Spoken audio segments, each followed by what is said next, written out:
in U.S. history. And those are some of the headlines. This is Democracy Now!, democracynow.org, the War and Peace Report. I'm Amy Goodman. We're on the road in Syracuse, New York. As we go to broadcast, we're receiving reports that the Freedom Waves Flotilla to Gaza is being approached by Israeli naval vessels. Sandra Rich, part of the steering committee for the Canadian boat, called in this report just as we went to air.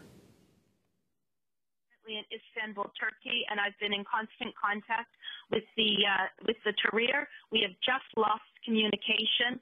The last thing we heard was from Finton Lane of the Irish boat that they could see the Israeli army or navy offshore, and they are at 51 nautical miles from Gaza.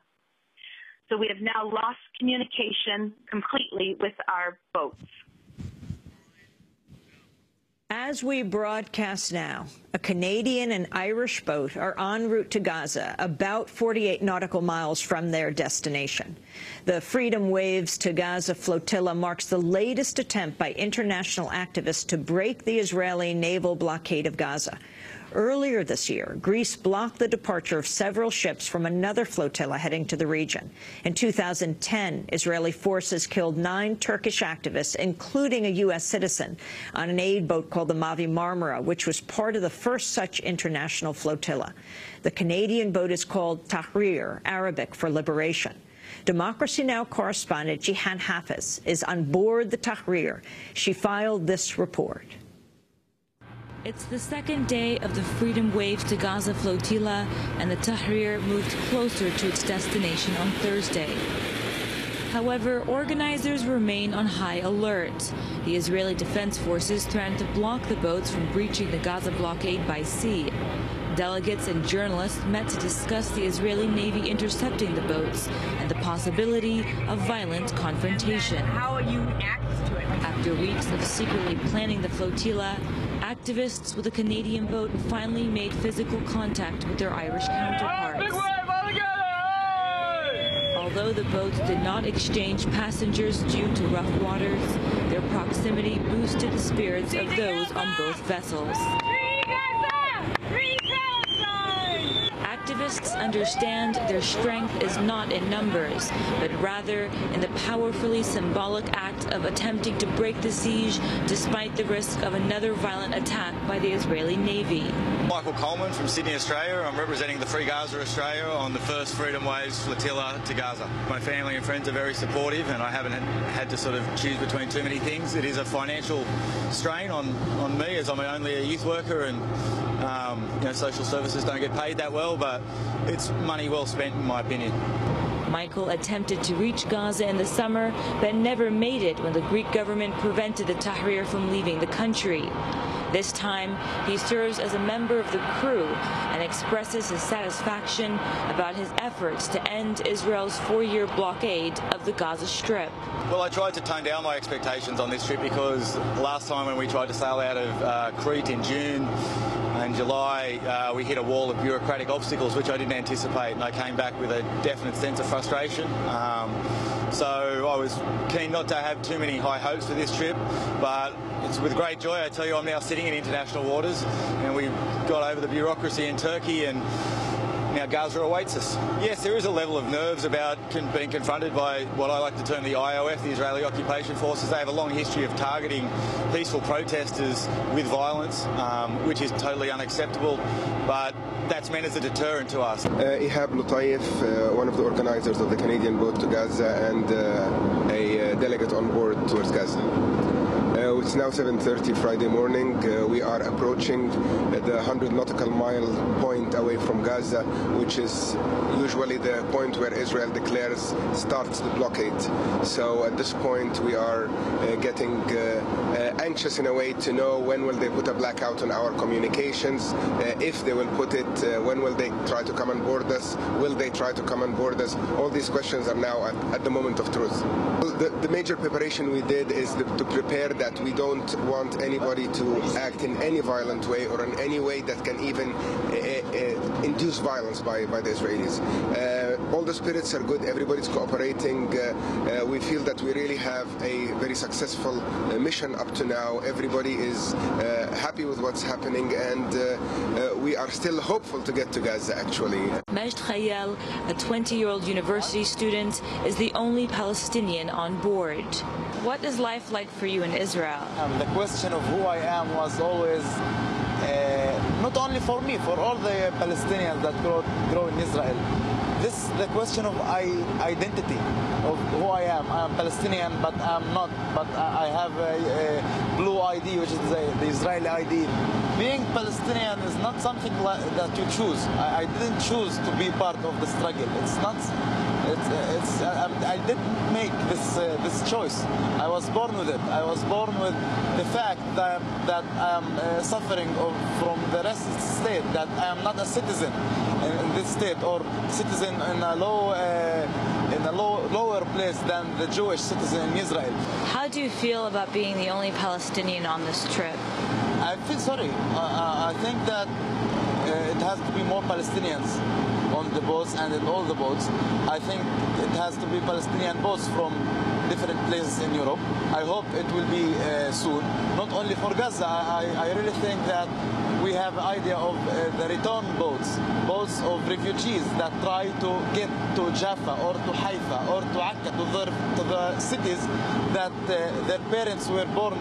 And I believe that only the Palestinian people can liberate itself. We need the support, and we need the whole world to stand with us. But I believe that only the Palestinian people can fight for its right. Only the Palestinian people can really liberate itself and liberate Palestine from the colonization. As the sun set over the Mediterranean, memories of the Marvi Marmara attack reminded passengers of the Tahrir that Israel could strike at any moment. The most violent attack against the peace convoy to Gaza came 95 kilometers off the coast of Gaza when Israeli commandos entered international waters, stormed the flotilla, killing 9 Turkish activists and wounding many others. Activists and journalists began to prepare themselves for a possible surprise attack in the later hours of the morning as the Tahrir and the Sirshuh approached Gaza. They expect to come within 100 kilometers from the coast sometime during the evening. Jahan Hafiz for Democracy Now! On the Tahrir en route to Gaza. Just as we went to broadcast this morning, we lost touch with Jahan, Democracy Now!'s Jahan Hafiz, on the boat, on the Canadian boat Tahrir, as they were moving closer to Gaza. But at this point, we have word that Israeli naval ships have surrounded both the Canadian and the Irish boat in the flotilla. But before we lost contact, Jahan filed this update. We're about 82 nautical miles from the coast of Gaza, and the Israeli Navy has not been spotted. Activists and organizers on the ship say we're lucky to have made it this far without an interception by the Israelis. There have been a number of preparations underway here on the boats to prepare for the Israeli Navy if they come. The captain reduced the speed of the boat last night to ensure that both vessels would arrive or would come close to the 100 nautical mile mark at daylight. If the voyage goes smoothly and the Israelis do not intercept both vessels, then this one and the Irish one would arrive in Gaza 9 hours from now at about 2 to 3 o'clock Gaza's time. Everyone on the boat is excited to have made it this far without the Israelis intercepting the boats. There have been preparations underway all night as well as into this morning in the event that the Israelis do board the ships. Despite that, however, spirits remain high and many optimistic that they will reach Gaza if the Israelis... No, Jane, on the phone. You've just heard Jihan Hafiz. She was just reporting to us from the Tahrir. Now, again, we have just lost contact with the boats, so we're bringing on Jane Hirschman. She's in the United States. She's one of the coordinators of the Flotilla, the International Support Committee. Jane Hirschman, if you can tell us what you understand is happening at this point. There are two Israeli warships that have surrounded our boats, and they are in contact by radio. And Canadian activist Ihab Loatif, when he was asked, "Where are you going? What is your destination?" he replied, "The conscience of humanity." And when they repeated that question, asking for his final destination of the two boats, he said, "The betterment of mankind." So at this point, we have lost contact with the ships, but we know that they are currently surrounded and they are being contacted via radio. The ships are talking to the Israelis. So you have had contact with the two boats here, the Irish ship and the Tahrir, which is the Canadian ship, where Jihan Hafiz, our reporter, was just broadcasting from. That's correct, but now that we have all lost communication with them. They have lost earlier, hours ago, actually, when we were flying into Syracuse, New York, we got word that that ships and planes, this was many hours ago, had actually were doing some kind of reconnaissance, and then they left. Is this what you heard as well? It was last night. Actually, there was a ship following them for hours, and that is pretty typical in these flotillas, that ships can follow you for a very long time. Then they lost sight of the ship, and they did see an aircraft above. Then they lost sight of the aircraft, and then in early morning hours, they saw one of the ships again. So Jane Hirschman, you were on the Audacity of Hope. You were on one of the boats in the flotilla that attempted to leave Greece a few months ago. That was a U.S. flagged ship. The significance of this secret two-boat flotilla that did make it out of a Turkish port, and we'll see what happens right now. Right. I wasn't on the boat. I was one of the organizers of the boat. But it's very important that this time we kept it secret. Very, very few people knew. And we had to keep it secret because this is a civil society action. It is not a governmental one. And we wanted no interference from any governments because we wanted to do this, and the only way was to keep it very, very secret. Jane Hirschman, I want to thank you for being with us. We're here in Syracuse, New York, and I want to bring in Colonel Ann Wright. She is a former diplomat. She quit over the war in Afghanistan. She is here in Syracuse because she joined with 37 other people in protesting drone strikes, drones that are run from a base here in Syracuse. And we're going to talk about that in the next segment. But Colonel Ann Wright, you were on the Audacity of Hope. In fact, you were on the first international flotilla that was challenging the Israeli naval blockade of Gaza. You were on the boat next to the Mavi Marmara, where 9 Turkish citizens were killed by the Israeli military. One of those activists who were killed was actually a U.S. citizen, born not far from where we are now in Syracuse, New York. Can you talk about the significance of, at this point, what we know is 2 boats? We lost touch with the Canadian boat about 48 nautical miles from Gaza, but now being surrounded by Israeli Navy, but making their way, attempting to Gaza.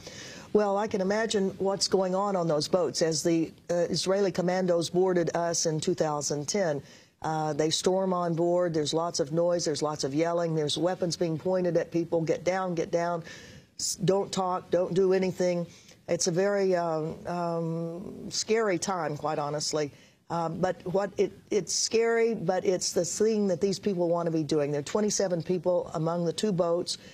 They want to be a part of the wave of citizen activists who continue to challenge the Israeli naval blockade of Gaza. Describe what happened as you were next to the Mavi Marmara, the Turkish ship. What was the name of your boat? Our boat was the Challenger 2. How far were you from the Mavi Marmara? Initially, we were about 100 yards off its port stern, and we saw helicopters coming over, starting the assault on the Mavi Marmara. We saw commandos from the boat shooting what we didn't know at the time was live ammunition up into the stern of the Mavi Marmara.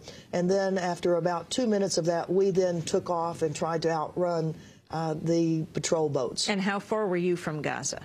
We were about 70 miles from Gaza. We were quite far away in international waters, as are these two boats. Still, 48 miles is still in international waters. Mm-hmm. How many people were on your boat, and why you, a colonel, U.S. military, a former ambassador, deputy ambassador to Mongolia? You quit under President George W. Bush. Why did you go on this boat? Well, in my letter of resignation to President Bush, not only did I resign over the Iraq War, but also in my letter I mentioned the unequal policies that we have on the Palestine and Israel, and I felt it was important to put my voice and my body where it counted, and to be a part of an international group to challenge the Israeli naval blockade of Gaza.